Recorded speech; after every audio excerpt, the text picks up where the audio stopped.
Hi everybody, Jim Ostrowski back from Albany, where I head court. Should be an interesting show today. So I'm in Albany.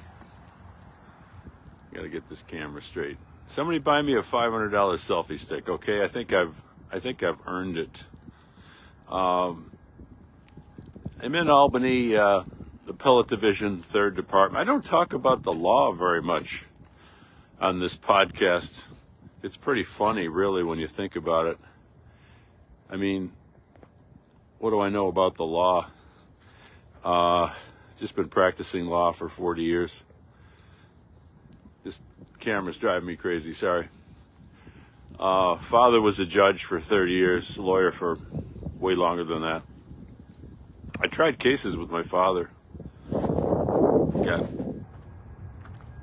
That was a very fortunate thing. Not too many people get a chance to do that. And I coached my son in 2 sports. So I've had some good fortune in my life, along with the usual bullshit, of which I've had a way larger quota, I think, than the average person. But whatever, everybody's got their crosses to bear. So I'm sitting there telling the client, it was an election law case. I did well in the oral argument. I have no idea how the court's going to come down. Interesting, kind of a complicated case. So I'm telling the client before court, I said, I won my biggest case here. Bordelot versus the state. It had to do with corporate subsidies. I won 5-0. And unfortunately, I then went to the Court of Appeals and lost 5-2. That's what I'm going to talk about today. But wouldn't you know, it was 13 years ago. Leaf blowers, I love them. Just rake the damn leaves, okay? Americans, don't you love how Americans will park in the spot closest to the store so you can't open your door safely just to avoid exercise? Make America healthy again, the subject of my next book. So, wouldn't you know, in the oral argument before ours, they're talking about Bordelot versus the state, because the New York Racing Association, one of these corrupt corporatist entities, it's like a private corporation, but it's controlled by the government. That's like the definition of fascism. I guess they're reconstructing Belmont Racetrack, and it cost $500 million. And they're talking about the pork lawsuit because it had to do with the gifts clause of the Constitution. We'll get into that in a second.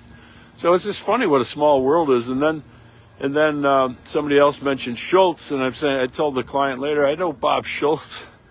So I haven't been to the 3rd Department in 13 years, and all of a sudden they're talking about my case, and they're talking about a friend of mine, Bob Schultz, who's done a lot of pro se litigation. So let's talk about the pork lawsuit. So Lee Bordelot, who's a Facebook friend of mine now, doing well. He's down south, and he came to me, and he was. We were doing a lot of stuff at that time. It was very exciting. The tax revolt. It was a pre-Tea Party thing in Buffalo. I've been banging my head against the wall a long time, folks. So, but I try to learn from things that didn't actually turn out as planned, and that's kind of the point I want to make, because we're talking about a lawsuit from 2011. I mean, it really went on for years before that. But it's directly relevant to everything that's going on today. That's the interesting thing about it. So Lee called me, and the Hyatt Hotel, downtown Buffalo, which in and of itself is a real object lesson in the failure of progressivism, because not too many people realize that much of downtown Buffalo, which was a beautiful place historically, and up and through until the great fucking society got a hold of downtown Buffalo. Downtown Buffalo was beautiful. And then the Great Society came in, and the urban planners, and the Urban Development Corporation, and all this fucking bullshit. And they put up, see what happens on the Walking Podcast? I'm talking about Bordelot versus the state, and all of a sudden I'm talking about the Great Society. You know why? because it all fits together. It all fits together. And if you don't have the skill set, little advertisement for the podcast. If you don't have the skill set in these various fields, how the hell can you put everything together? How can you put it all together? If you didn't learn economics from Rothbard, the greatest economist who ever lived, if you hadn't practiced law for 40 years, if you haven't battled the GOP machine for 30 years, if you hadn't been in the Libertarian Party for 44 years, if you haven't, I'm writing a book about policy for Trump right now. I've written like 50 policy studies in my life. I mean, there's not even a thing. This is an advertisement for the podcast. Sorry, I have to do that. Because we got to go big. You know, I'm getting 300 viewers. Really? Why don't I have 5? I'm not greedy. Give me 5,000. You know, there's not even a thing like policy analysis.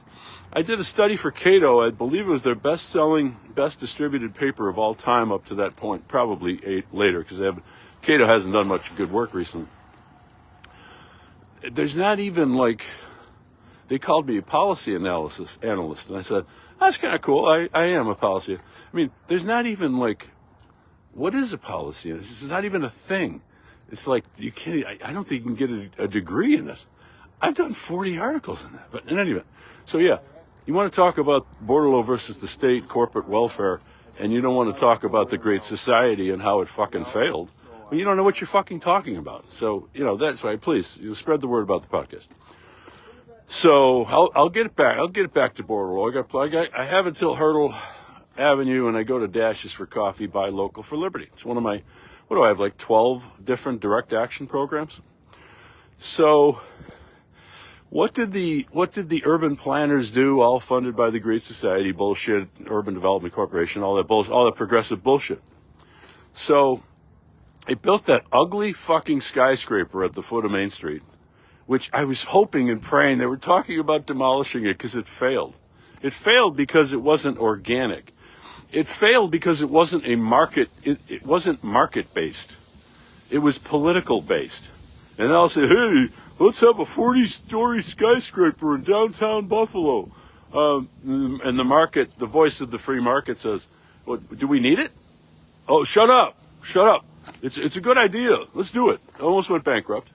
It's still there. Some vanity case billionaire from Toronto bought it. You know, it's like Buffalo's constantly being bailed out by these vanity cases from actual big cities that come here and said, wow, look at Buffalo, that shitty little town. With my money, I can take over that town and just run the thing. It'd be my own little playground. So that guy saved that stupid fucking building. The downtown mall that cut off the grid, the spoken hub system, whatever you call it, that Joseph Ellicott developed it in Buffalo, when Buffalo is a beautiful town. It's like, it made so much sense, and that was destroyed. And that was vacant, and the office tower is ugly. And then the Hyatt was like, that was an urban development project, and that's what I'm getting into with border law versus the state. So the smart people said, well, we only have one hotel, the Statler. And the Statler, by the way, is this beautiful old hotel. I could do a whole podcast about the Statler. So again, the voice of the market would say, well, we don't, hey, politicians, we only have one hotel because there's only enough traffic for one hotel. Oh, no, we need 2 hotels. Urban development subsidized. So they subsidized this stupid Hyatt hotel. They built this ugly convention center, destroyed another one of the spoke and hub systems of Genesee Street, this beautiful thing. You used to be able to drive, from one end of the city to the other. Now is obstructed. Now, I still have to navigate around that ugly fucking convention center. In any event. So Hyatt Hotel, long story short, there's an article a few years ago that it hadn't made a dollar. It hadn't made a net dollar of profit if you minus out all the subsidies. So Lee Bordelot calls me up and he says they want to give holy Toledo, is the man himself listening? Holy shit! I can't say anything bad about Lee. Lee is the greatest human being I've ever seen in my life. So Lee calls me up and says, they're giving $14 million for the Hyatt. And he says, can we do anything about it? So I said, I did a little research on it. And I did a hell of a lot of research on it. So we filed a lawsuit. I think we had 50 people. They all threw in some money. Lee threw in, of course, extra money, for which I'm eternally grateful. So we filed this, we called it the pork lawsuit. So basically, state constitution says the money of the state shall not be given or loaned to or in aid of any private corporation, association, or undertaking. Like super clear language. Super clear language. This language is put in, so going back in history, I don't know how many people realize, the 19th century minus slavery was the libertarian era. And Martin Van Buren, from New York, was basically a libertarian. Nobody knows this because the whole role of libertarianism in history has been distorted by historians because they hate libertarianism. But anyway, there was this Van Buren was like a Jeffersonian, of course. He was a libertarian. Jefferson was a libertarian. There was this Jeffersonian movement. It was a rebellion against the Hamiltonian wing of American politics, the American system of Henry Clay, which came a little bit later. Same philosophy, though, of building these pork barrel projects, the canals and stuff. And a lot of that stuff, because it's all politically driven, not market driven. By the way, the Erie Canal was obsolete in 14 years. We're still, I just drove by it yesterday on the way back from Albany. The Erie Canal is just obsolete.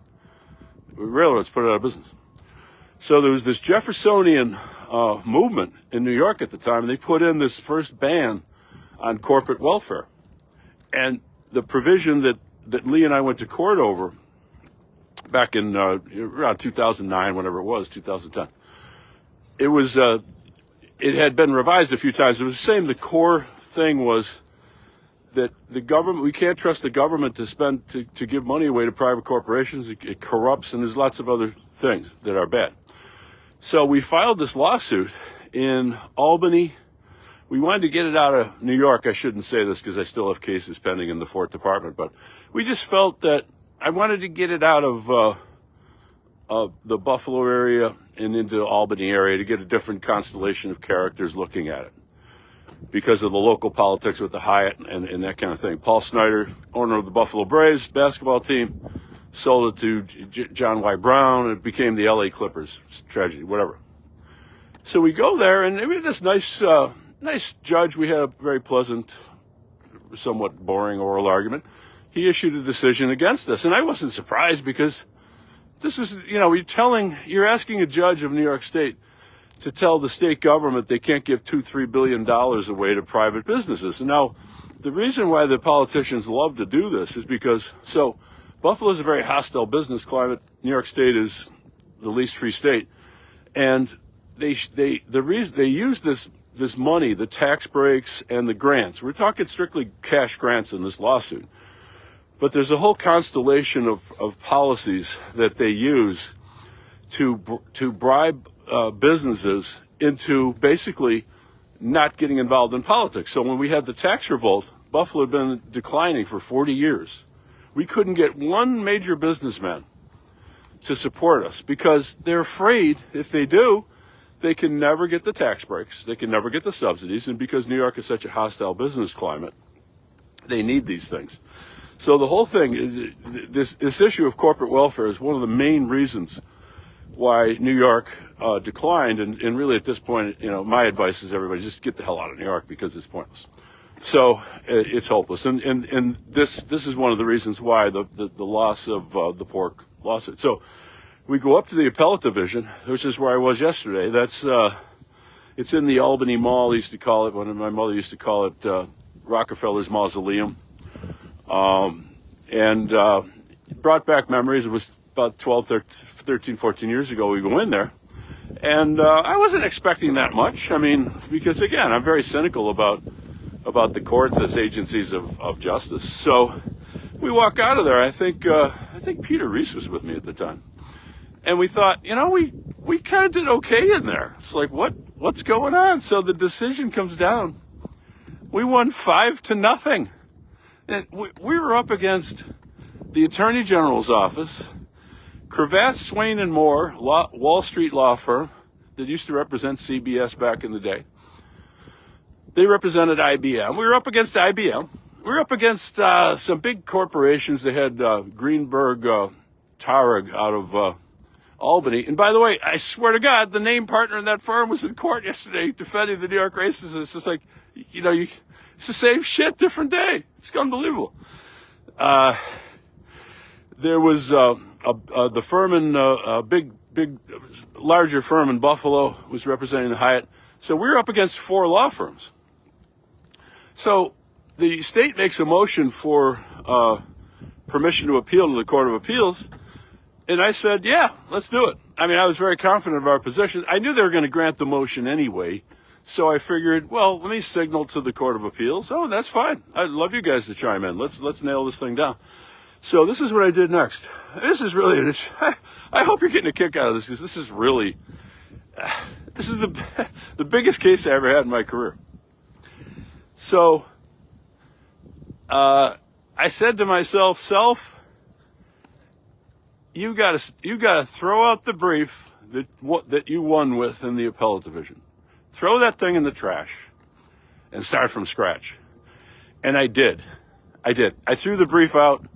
I started from scratch. I said, I got to really bulk this thing up, because I know the politics of this thing. They're really going to be desperate to win this thing, because, again, $2 billion a year at stake from, I think it was Governor Patterson at the time. It was later. I think at the time of the case, it was Andrew Cuomo was the governor. He was the AG, whatever. So the case had dragged on so long that the old copies of the New York State Constitutions, which I got asthma from reading the books initially in the old dusty library, they had been digitalized. And it's like, thank God. I was able to word search stuff that took me days to find. I nailed it. Peter Reese, I think, said, Jim, that's the best brief I've ever read in my life.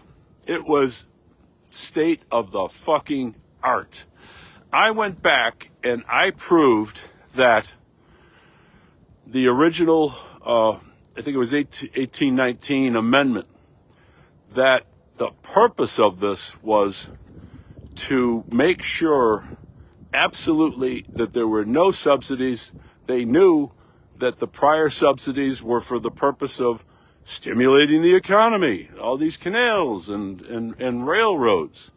They were for a public purpose, so-called. They were to stimulate the economy. It wasn't just a grift. It was all to help the state and all this other bullshit. So all those citations were in there. We go to Albany. We had a bunch of people there. My whole family was there. My 2 young kids were there. And Amy and Lee was there. We had a bunch of people. I think Mike Kuzma came up from Buffalo. He was one of our litigants. And, it wasn't my best. You can watch it on YouTube.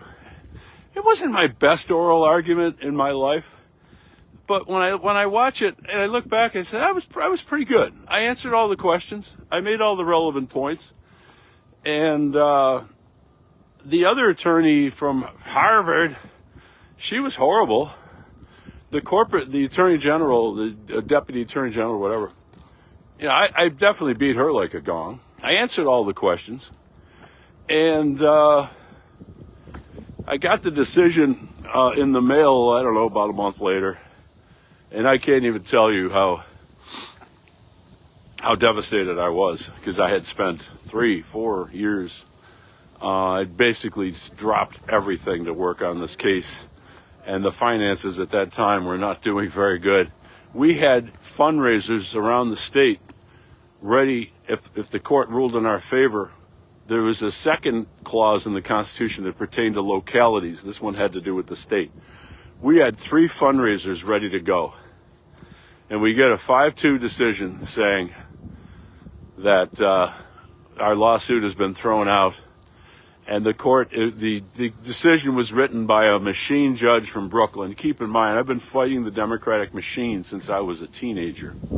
So I get a machine judge from Brooklyn who didn't say a fucking word during oral argument, didn't ask me one question during oral argument, and he writes the decision.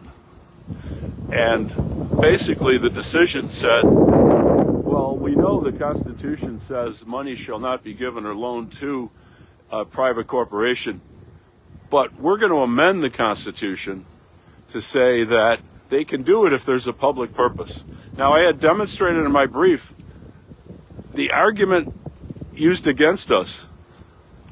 That argument was the exact reason why the amendment was passed in the first place, because all these canals and railroads and all the other bullshit that pissed off the Jeffersonians of that time.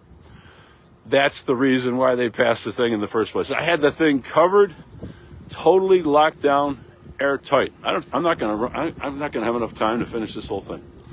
So, 2 dissents, one by Gene Piggott, appointed by Pataki, a guy I know. I tried a case against him once. I actually did not have him on our side. He surprised me. But Judge Smith wrote a blistering dissent. They said that the majority 5, 2 Democrats and 2 Pataki appointees, by the way, so much for George Pataki. They said that the majority had judicially repealed the Constitution. I knew Smith was with us, by the way. So, devastating loss. But here's the bright side.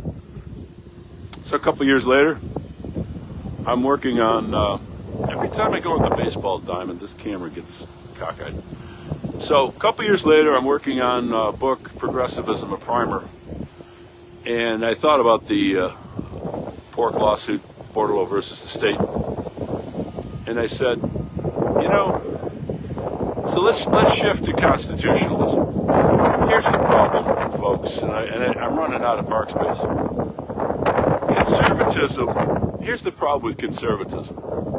Conservatism has the problem that all right-wing movements have. They're reactive. One of my laws of history, the right is always reacting to the left. The right is always reacting to the left. Because the right is reacting to the left, the right is reactive, incoherent, and weak. And that's why the right generally loses to the left, if you look at the broad sweep of history. So the problem with conservatism is, in one question, what is conservatism? And I talk about it. If you want to, there's a chapter on conservatism in the book. You would think a book called Progressivism, a Primer, would talk about progressivism. No, I talked about the whole history of liberty in the last 400 years. I talk about constitutionalism. I talk about conservatism. I talk about libertarianism, of course. It's about 5 books in one. But here's the problem. Because conservatism is this fuzzy-wuzzy, oh, we're against that, they don't have a coherent ideology. So they fall back on, well, we have to support the Constitution. We have to support the Constitution. Well, look, the Constitution is a procedural. Constitutionalism is a procedural mechanism. It's not an ideology. And so you can't use I'm for the Constitution. Okay, well, what's the ideology of the Constitution? I don't know. I don't care. Well, guess what? If you don't care, you're going to get judges. I got leaf blowers and construction. I'm going to fade over here because I'm getting to the heart of this whole thing. If you don't care about the ideology of the judges, if you don't care about the underlying ideology, what was the underlying ideology in the pork lawsuit? These were progressives, except for Smith was basically libertarian. Smith was basically. I tried to add you. I apologize. I think we should do another one where you and I combine, and I can't really see my screen. I'm going to try to sum this up because we'll probably do another one. I'll talk to Lee and we'll get Lee on the line. The reason why we lost. There's many reasons why we lost the pork lawsuit. One of the reasons is this: the ideology of judges in America is progressive. Progressive means, well, we have to give the government the power to go out there and solve problems. So What is the constitutional theory of progressivism? Good question, Jim. Glad you asked. The constitutional theory of progressivism is progressivism. And that's why, even though the Constitution is clear, you can't give money to a private corporation, even though the legislative history of the clause indicates, no, you can't give money to a private corporation, even for a good reason, even for economic development, even for a public purpose, they still ruled that you could, because ideology trumps the Constitution if you're a progressive. That's one problem. The other problem is that if you look at the Constitution, a couple quick points.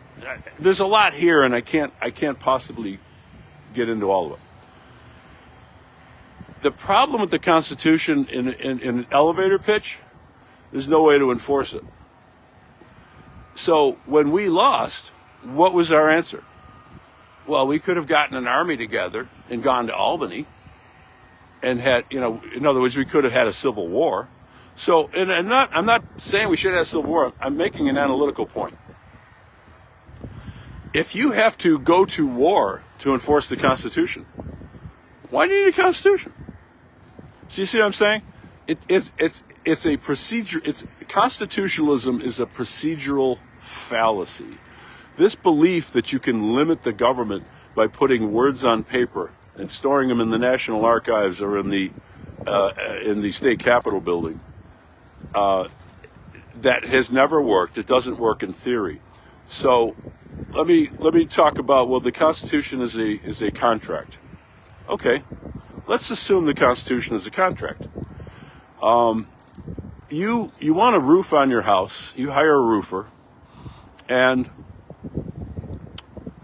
the roofer gives you a contract, and the contract says it's $10,000. Any dispute over the contract will be decided by the roofer, including any contract damages or whether there's a breach of contract at all. The roofer will resolve that issue. Okay. Would you sign that contract? That's the Constitution. That's the Constitution. So, folks, bitter loss, worst loss of my career, but I recycled it into a theory of the Constitution, which is state of the art. State of the art. The Constitution is, and bringing it around to today, where I'm urging the entire liberty movement, the Libertarian Party, to shift away from politics and into direct action. Lawsuits are a form of politics. Lawsuits are a mechanism where you're asking somebody else to do something, and generally speaking, that does not work for all the reasons we talked about today and in all of my other books. But when you do direct action, for example, well, what's the direct action relevant to the pork lawsuit? Get out of New York. Get out of New York. Go to a state where you're not taxed to take your money and give it to big corporations. So, bitter loss. Lee Bordelot is forever the hero of this. But what you have to do when you can't go forward, you go sideways. When something isn't working, you don't keep knocking your head against the wall. And that's what I've done in my whole career. That's why I'm working on things now that are based on things that we tried years ago but didn't work. And mainly, it's direct citizen action. And I'm making a big move now with the Libertarian Party. Their candidate was very disappointing. I know there's an opening to Trump too. That's another fork in the road. I think we should take both forks. I did a podcast on that. So I know I'm babbling a little bit, but pork lawsuit, out of the biggest loss I ever had, I forged a new theory of constitutional law that should lead people away from getting sucked in to the various fallacies of the conservative movement and the Republican Party and this worship of the Constitution. I'm not saying there aren't good ideas in the Constitution. I'm saying as a procedural mechanism to enforce rights and restrain the size of government, it has failed miserably and will always fail. So I tried to bring Lee on board. He wanted to get on. I hit the wrong button or whatever I did. But I'm gonna talk to Lee and try to have him on and get his side of the story from the client's perspective on how this whole thing went down. Thank you very much, everybody. I really appreciate it.